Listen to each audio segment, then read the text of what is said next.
Welcome to the press conference with Marta, Kostyuk. Marta, congratulations, you're through to the fourth round. How do you feel? Thanks. Pretty good. Was very mental match today, and she was closer than I thought to the win. I really grabbed it out of her hands, and very happy with the win today. I don't think it's my best performance, but I think the win counts. So, I mean, the win counts, so. Fantastic. We'll open up to questions from the floor. Sure. Congrats, Marta. Thanks. Round of 16, first time here in a little while. What does it mean for you to make it back into the second week, and also just the way that you've had to fight through these matches this week, your fighting spirit and stuff like that? How do you gauge it? You know, were you teetering, or is this how you wanted to be able to compete? I think I am I can play very different game, and I think I am trying to find the right balance between aggressive and defensive game, because there are just players, there are players that are just so solid, it's not really possible to beat them just by playing very aggressive. So I feel like it's my strength, but I never really recognized it before, and I just, of course, I wish I would play, I wish I played more aggressive today, but, the pressure was there because I wasn't an underdog player like against Elise, and I didn't know what to expect, so it was not an easy, as I said, it was a very mental match. So generally I prefer to be, and I'm always working on my aggressive game rather than my defensive, but I feel like there are just matches where you really need to just get by and push through. And I'm very happy I leave this possibility for myself, because before I felt like if I don't play aggressive enough, it's a failure, and it's not easy to cooperate this way, because I'm definitely not an aggressive player like Rybakina, or all these big hitters. Like, it's just not my natural game. It's not my identity. It's not who I am. So it's been a long process, and a lot of work has been done, but very happy to come back to my personal record stage. How do I say it? Yeah, after almost 3 years. So it feels good. Marta, when we were here last year, there was a big fundraiser for Ukraine. People were talking about it a lot. Now I don't think I've heard anyone barely say the word. Do you think people in tennis have kind of forgotten about the war? Unfortunately, yes. I think at first, I respect journalists, but there are some that I really don't like. And it's, I think it was a way of not really lightening up the situation in Ukraine, but rather it being the breaking news all the time. So they wanted drama, they wanted, news, they wanted, all this heating between players and everything. So the war is still there. People are still dying every day, and I still don't understand what all these players are doing here. And nothing really changed in my world. I feel like in general it's a lot of processes, a lot of processes happening to come to this point where people forget about it, because people get used to it, and I understand that everyone has their own issues, and and everyone is focused on their thing, and I think I'm here, and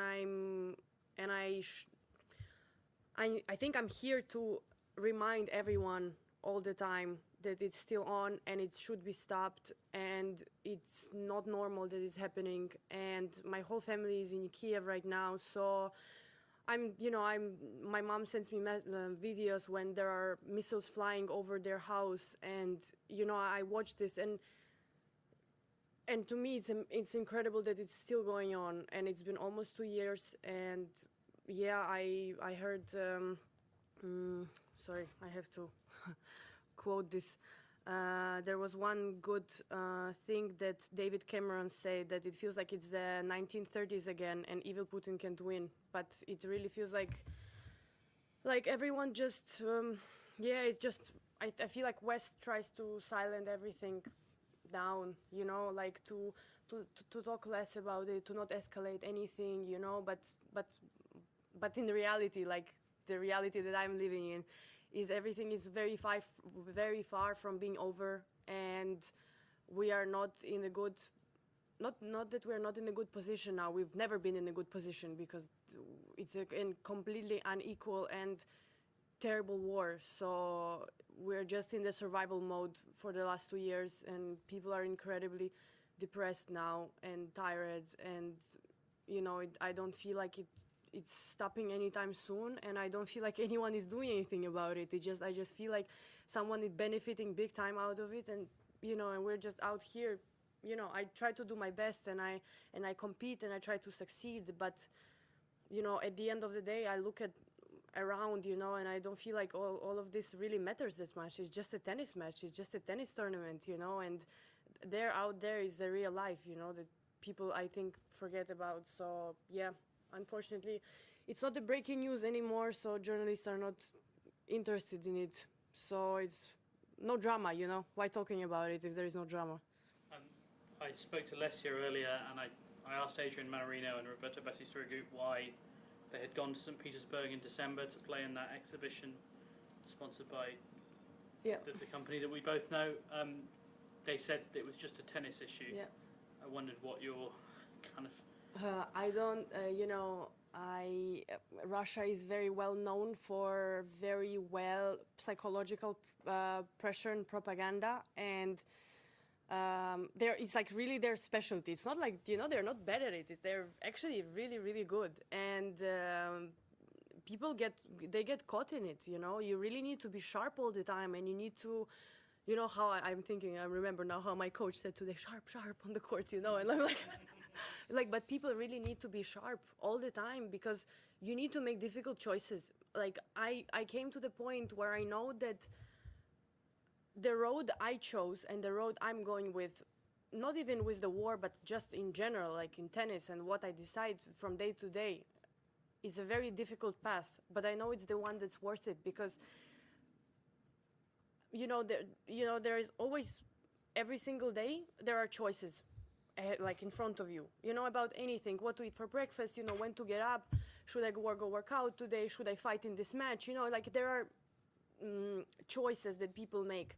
And I feel like as long as people are doing easy choices, and the ones that benefit them the most, this is where we have a problem, because I don't feel like there is growth and there is understanding in general, like for people around, what's going on in the world. Like, look around, it's like, yeah, it's like, I think people get manipulated and get caught, but it's never just, it's never just tennis, like, you cannot go to Russia and play this tournament where they pay you a lot of money. I'm pretty sure they just got paid a lot of money, so that's why they went there. And and at the end of the day, not everything is just about the money. So I mean, by far not about the money. So yeah, I just have different beliefs, and I truly don't understand these players. Like, I don't know why they did it, and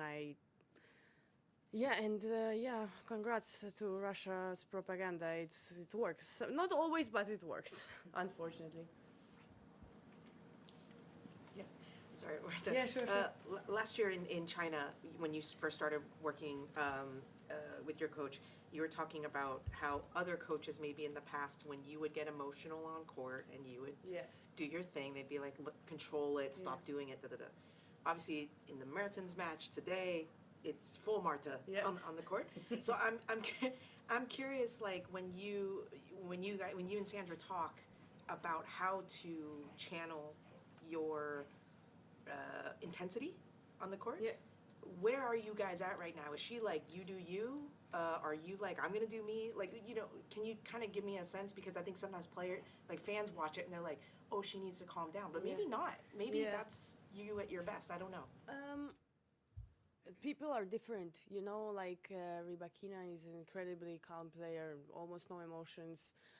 I am very emotional person, not just a player, you know, and I feel like stacking up inside of me all the emotions that I have, I don't think it will ever work because I think I will just explode at some point, you know? Like, yeah, it might work for a little bit, but then, you know, all these emotions that I was hiding inside, they will eventually, you know, I will either get injured or I will just have mental breakdown, you know, or whatever it is, it has consequences. So, yeah, of course, there are times where I feel like, yeah, I'm getting a little bit over myself, you know, in my head, but it can happen. Like everyone I'm making mistakes like every single human being on this planet, and the only thing I try to do is improve, you know. And improve, I don't mean necessarily that I have no emotions, you know, and let's see if I improve very well in the next 2 years I will have zero emotions. No, it's not going to be like this. I'm not that kind of player.